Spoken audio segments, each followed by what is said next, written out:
What happens when a global celebrity dynasty meets a billionaire power family, and the room suddenly goes cold? Because something about Brooklyn Beckham's place inside the Peltz world has people whispering, and not quietly. No shouting. No public argument. No headlines at the time. Just moments, looks, and a tension so thick inside as say you could feel it. And now, years later, those moments are being re-examined in a completely different light. Why did people close to the situation describe certain interactions as painfully awkward? Why do some believe Brooklyn never quite fit the expectations of Nicola's billionaire father?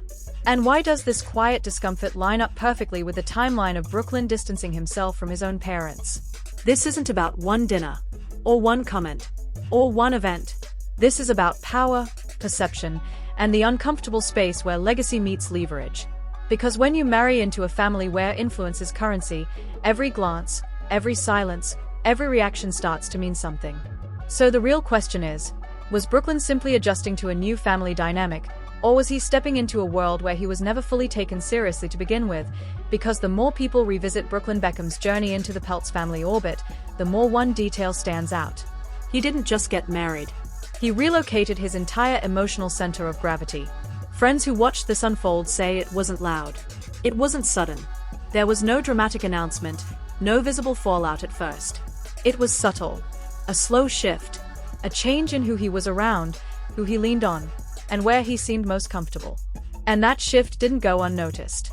Especially by people who had known him long before the wedding, long before the headlines, and long before the tension became public. Because Brooklyn used to move in a very different world. One built around the Beckham structure, discipline, routine, image control, and a family brand that had been polished for decades. Everything was coordinated. Everything was intentional. Everything had a system. Then suddenly, he was in a space where the rules felt different. The Peltz world doesn't operate on celebrity polish. It operates on power, leverage, and influence behind closed doors. Less red carpet. More boardroom energy. Less performance, more positioning. And insiders say that contrast may have been more uncomfortable than anyone realized. Not because anyone was openly hostile, but because of what wasn't said. Several people who have observed Brooklyn in that environment describe moments where conversations would drift into areas he couldn't quite contribute to. Business strategy. Investments. Corporate battles.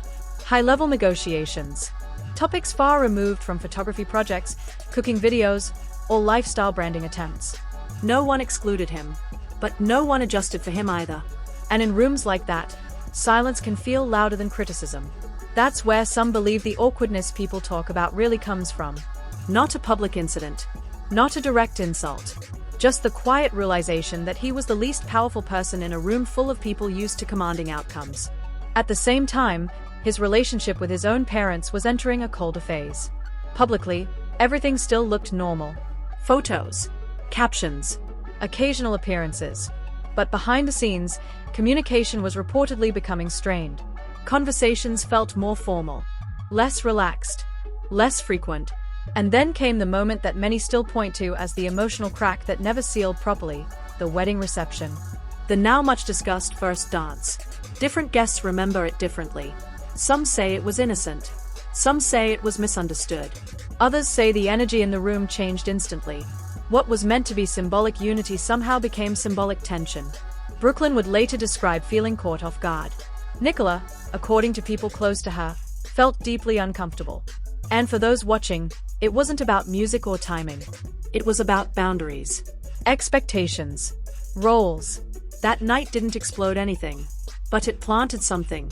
A feeling that two families with very different definitions of respect, space, and hierarchy had just collided in public. After that, things reportedly began to harden. Invitations became complicated. Appearances became selective. Private conversations became harder to arrange. And eventually, communication slowed to a point where even insiders admit it felt unnatural. What makes this situation stand out isn't that a married couple started prioritizing each other. That's normal. What makes it unusual is how complete the shift appeared to be. Brooklyn didn't seem to balance two worlds. He appeared to step fully into one. And as that happened, observers started asking uncomfortable questions. Not accusations. Not conclusions. Just questions. Was this simply a man choosing independence for the first time in his life? Or was he adapting to a new environment where expectations were very different from what he grew up with? Because when you look at the timeline closely, the emotional distance from his parents seems to grow at the same pace as his immersion into the Pelt circle. Step by step, event by event, moment by moment. Until eventually, the gap wasn't just emotional anymore. It was structural. And once a family relationship reaches that point, repairing it becomes a lot more complicated than saying let's talk. By the time the public started noticing that something felt off, the people closest to the situation say the real shift had already happened months earlier. Because distance doesn't usually begin with arguments. It begins with silence. Fewer casual calls. Fewer spontaneous visits. Fewer unplanned conversations. And in Brooklyn's case, that silence reportedly turned into something much more formal. According to accounts that later surfaced, communication between him and his parents didn't just become rare. It became structured. Messages filtered. Conversations delayed. Simple family talk replaced by careful wording and third-party involvement. That's when eyebrows really started to rise. Not because families fight. That's normal. But because this didn't look like a fight. It looked like a separation being managed. And that's where the whispers about influence began to grow louder. Not loud enough to be headlines at first, but loud enough that people inside both circles started quietly asking the same question. Why does this feel less emotional and more strategic? Around the same time, Brooklyn's life appeared to become more centered inside the Pelt's environment. Their homes, their routines, their gatherings, their social world. Observers say he seemed comfortable, but also noticeably quieter in certain settings. Less outspoken, more observant.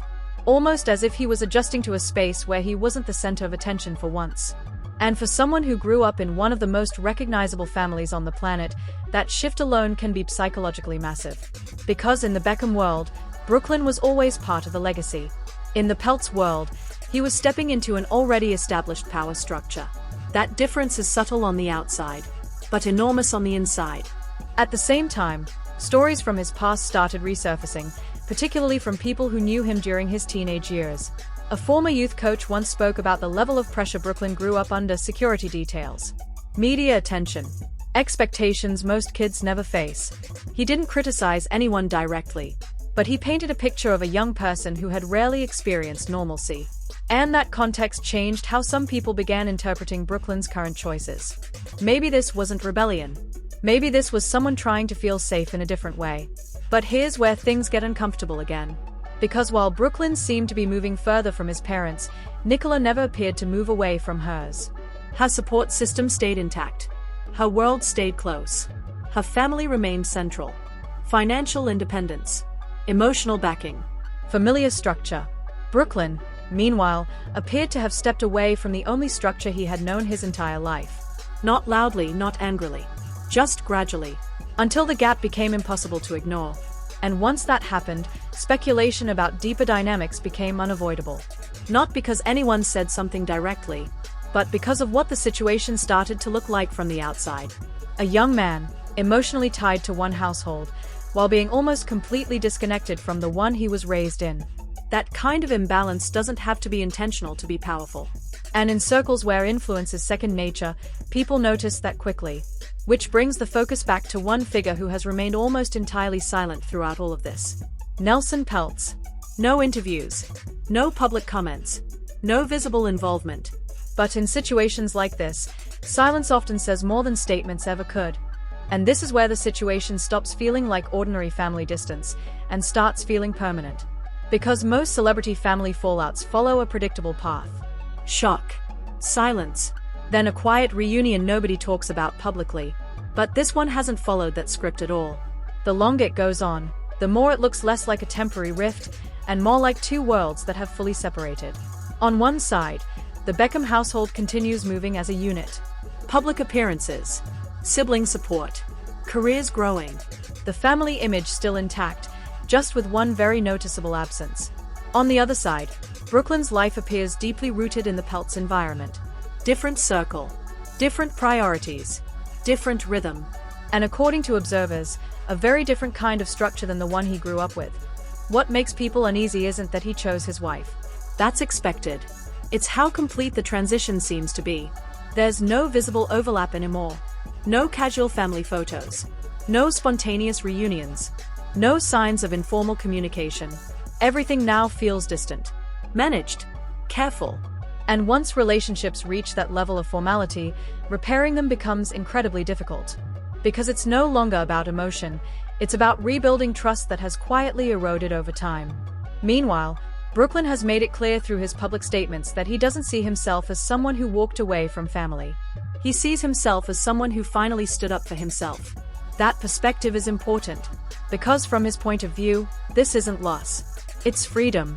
But from the outside, people can't ignore how much he gave up in the process. The support system.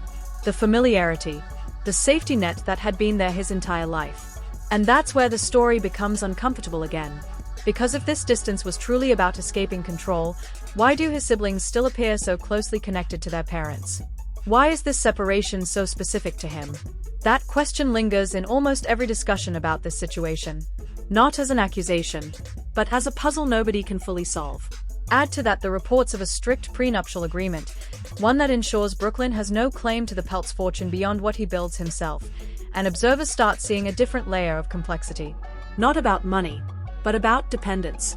Because if his emotional world is centered in one place, and his financial security is strictly defined, that creates a very narrow path forward if anything ever changes. People close to the Beckhams reportedly worry about that quietly. Not out of anger, But out of concern, they've said the door is always open. No conditions. No public apologies. no statements required.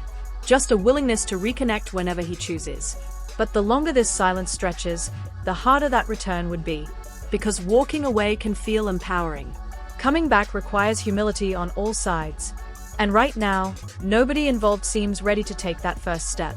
So the situation remains suspended in this strange, tense balance. Two powerful families. Two different value systems. One son standing firmly in the middle, but only physically present in one world.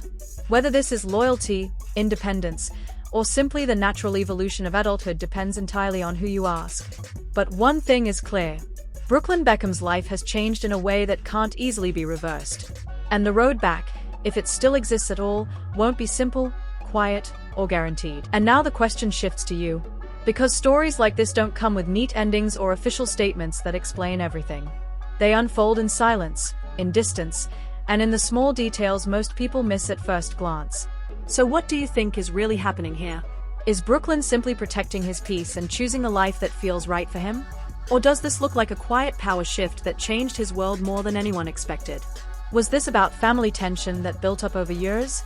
Or about stepping into a new environment where the rules, expectations, and influence feel completely different? And most importantly, If the door is truly still open on one side, will it ever be walked through? Because once family relationships reach this level of distance, coming back isn't just emotional. it's complicated. It's uncomfortable. And it requires conversations nobody likes having. That's what makes this story so fascinating, and so unsettling at the same time. No shouting. No public fights. Just silence that says more than arguments ever could.